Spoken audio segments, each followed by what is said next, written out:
My mom had been displaying a lot of behavior changes. It started out with a lot of kind of lethargy, lack of energy, depression. It deteriorated to, in very varying degrees for over time until she was, rendered completely, unable to function. And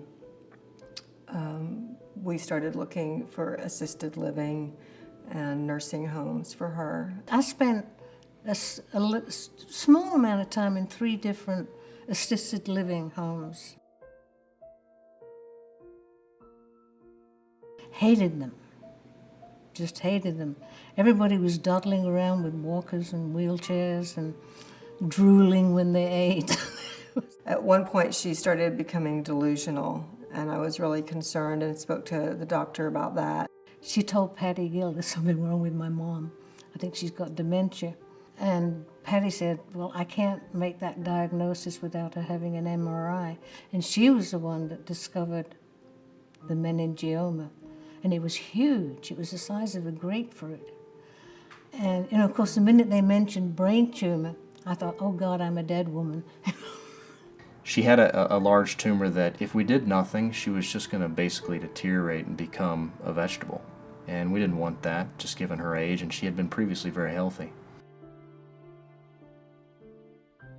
When we got a call from Dr. Kit Fox, he said, we can do this. We're very confident that we can help your mother. He was very reassuring. He said that it could be done, and he was pretty sure that he could do it.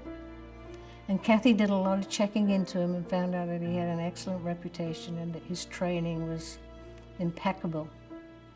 And everybody seemed to think he was amazing.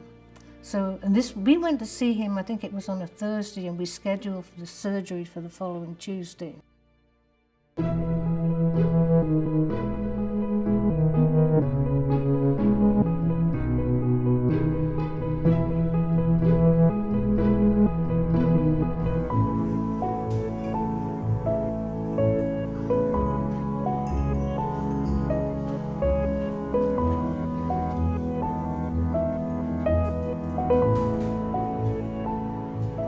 The operation took about 8 hours. We made an incision on her scalp from ear to ear and actually peeled her scalp essentially down over her face, and then took the front half of the skull off to expose the tumor. We opened the lining around the brain and then debulked the tumor, and we removed about 85 to 90% of it.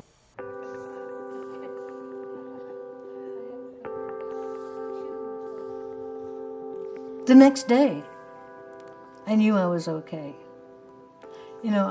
I couldn't understand why everybody was so worried about me. Even during the time that everybody said I was acting really weird, I didn't think I was acting that weird. I just thought everybody was being really annoying.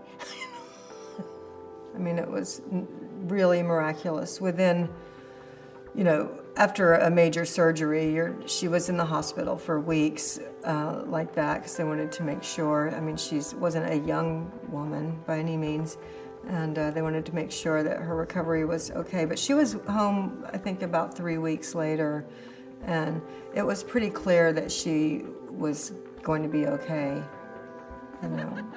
right off the bat. Margaret's doing very well, so she's independent and living by herself, doing well, driving a car, about the best you could hope for in terms of her situation. He sure did a good job, all for which I'm very grateful. It's been really a miracle, the whole recovery and what they were able to do for her. It's been wonderful.